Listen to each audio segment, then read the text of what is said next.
क्योंकि आतंकवाद अपने आप में एक बहुत घृणित कार्य है, लेकिन आतंकवाद का एक दूसरा एंगल भी है। आतंकवाद एक तरीके का एक पॉलिटिक्स भी है, आतंकवाद के पीछे पॉलिटिक्स भी है। तो इसलिए आप देखेंगे कि खास तरीके के आतंकवादी को खास तरीके के लोग इज्जत देते हैं, दूसरे लोग उनके साथ घृणा करते हैं। जो कश्मीर के आतंकवादी हैं, अगर आप उनको देखें तो पाकिस्तान उनको शहीद का दर्जा देती है, भारत उनको आतंकवादी मानती है।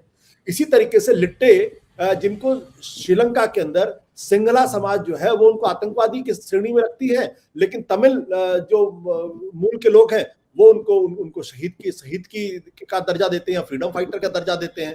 पैलेस्टीनियन को लेकर अगर आप पूरी दुनिया में देखें तो एक तबका है जो उनको विशुद्ध तौर पर आतंकवादी मानता है, दूसरा तबका जो है वो उनके बारे में कहता है कि ये लोग जो है ये फ्रीडम फाइटर्स हैं। तो इसलिए जो ये आतंकवाद की समस्या है ये बड़ी कॉम्प्लेक्स समस्या है, लेकिन इसमें एक राय इस देश के अंदर होनी चाहिए कि जिस व्यक्ति का नाम राजीव गांधी या किसी की हत्या में इन्वॉल्व हो, उसके पीछे कोई भी पॉलिटिकल कारण हो, उसके प्रति किसी तरीके की सिंपैथी नहीं दिखाई जानी चाहिए। ये बात, इस पर एक सहमति इस देश के अंदर बननी चाहिए। लेकिन जैसा विनोद जी ने कहा कि एक राज्य के मुख्यमंत्री अगर वो इस पेरियार वलम के को गले लगाते हैं तो ये गलत संदेश देते हैं। फिर स्टालिन को इस बात का कोई अधिकार नहीं है कि जो दूसरे आतंकवादी हैं उनके बारे में कुछ दूसरी बातें करें, क्योंकि जिस शख्स का नाम राजीव गांधी की हत्या में शामिल हुआ हो वो कम से कम गले लगाने का पात्र तो नहीं हो सकता। उसकी राजनीति कुछ भी हो, किसी भी तरीके की उसकी राजनीति हो, क्योंकि अगर आप ऐसा करेंगे तो फिर आप जयंत सिन्हा को आप कैसे क्रिटिसाइज करेंगे? जयंत सिन्हा जो नरेंद्र मोदी की कैबिनेट में थे और मॉब लिंचिंग के बाद झारखंड जिसका जिक्र विनोद जी ने किया, उनको महज वो सिर्फ आरोपी नहीं थे बल्कि अदालत ने उनको कन्विक्ट किया था, उम्र कैद की सजा उनको दी थी फास्ट ट्रैक कोर्ट ने। और फास्ट ट्रैक उसके बाद जब उनको हायर कोर्ट से जमानत मिली तो जयंत सिन्हा मंत्री होने के बाद भी उड़कर वहां गए, उन लोगों को मिठाई खिलाई और उनको माला पहनाया। ऐसा लग रहा था जैसे कि वो आधुनिक समाज के बड़े भारी फ्रीडम फाइटर हों। या अखलाक की हत्या के बाद जिस तरीके से दूसरे मिनिस्टर महेश शर्मा ने जाके जो जिसका आरोपी थे उनके साथ जिस तरीके का व्यवहार किया, तो फिर आप उसको कैसे आप करेंगे? तो एक तरफ तो इस देश के अंदर ये कहा जाता है कि कश्मीरी आतंकवादी, मैं नाम इस वक्त भूल रहा हूं उनका, जिनका जवाहरलाल नेहरू विश्वविद्यालय, जिनको फांसी की सजा हुई थी और जिसको लेकर भारतीय जनता पार्टी एक बहुत बड़ा नैरेटिव बनाती है कि देखिए इस देश के अंदर तो लोग देर रात को पहुंच जाते सुप्रीम कोर्ट का दरवाजा खटखटाने के लिए एक आतंकवादी के पक्ष में। लेकिन यही भारतीय जनता पार्टी के लोगों से पूछा जाना चाहिए कि राजोआना जिसको सजा मिली थी, मौत की सजा मिली थी पंजाब के मुख्यमंत्री बेनजीर सिंह की हत्या में, 2012 से लेकर आज 10 साल हो गए और सरकार यही तय नहीं कर पा रही है कि उनको सजा मिलनी चाहिए या सजा नहीं मिलनी चाहिए, उनको छोड़ना चाहिए या नहीं छोड़ना चाहिए। तो राजोआना भी एक आतंकवादी है जिनका नाम बेनजीर सिंह की हत्या में है।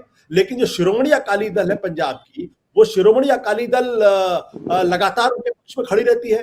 तो शिरोमणि अकाली दल राजवाना के साथ खड़ी होती, जयंत सिन्हा मॉब लिंचिंग करने वाले लोग हैं उनके साथ खड़ी होती बीजेपी, द्रविड़ पार्टियां जो है वो पेरियार वलम के साथ खड़े होते हैं। तो इस देश के अंदर आतंकवाद को लेकर एक तरीके से अलग अलग जो आइडेंटिटीज हैं, जो अलग अलग एथनिक ग्रुप्स हैं, उनकी अलग अलग पॉलिटिक्स है। अब अलग अलग पॉलिटिक्स है तो इसको भी हमें समझना पड़ेगा और इसके संदर्भ में ये कह सकते हैं कि जो एक प्लूरलिस्टिक समाज होता है, बहुलतावादी समाज होता है, विविधतावादी समाज होता है, ये उसकी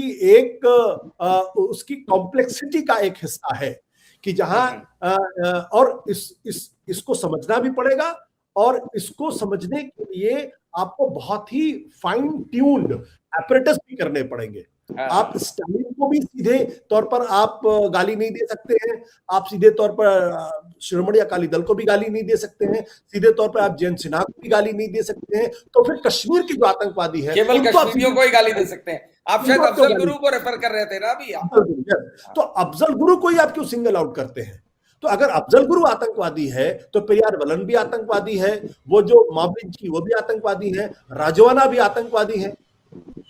तो ये कॉम्प्लेक्सिटी है सब। यहाँ पे दिक्कत तब पैदा होती है जब स्टालिन को अफजल गुरु से प्रॉब्लम हो जाती है, भारतीय जनता पार्टी को अफजल गुरु से प्रॉब्लम हो जाती है, लेकिन वेरियार वलम से उनको प्रॉब्लम नहीं होती है।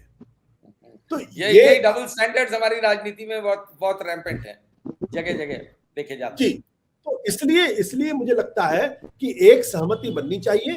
पेरियार वलम को सुप्रीम कोर्ट ने मौत की सजा दी थी, उनकी सजा माफ की उन्होंने, उनको जो है आजीवन कारावास, उनको आतंकवाद के आरोप से मुक्त नहीं किया, उनको कन्विक्ट किया है। तो वो एक घोषित आतंकवादी है कानून की नजर में। अगर एक घोषित आतंकवादी है तो उसको गले लगाकर एमके स्टालिन ने अपना स्टेचर कम किया है और आतंकवाद के खिलाफ लड़ाई को कमजोर किया है। ये बात समझनी चाहिए, लेकिन ये बात समझनी चाहिए बीजेपी को भी, ये बात समझनी चाहिए श्रोमणी अकाली दल को भी, ये बात समझनी चाहिए और तमाम बाकी लोगों को जो अदालत के द्वारा कन्विक्ट हुए आतंकवादियों को गले लगाते हैं, उनसे सिंपैथी रखते हैं। सत्य हिंदी का ऐप डाउनलोड करें गूगल प्ले स्टोर पर।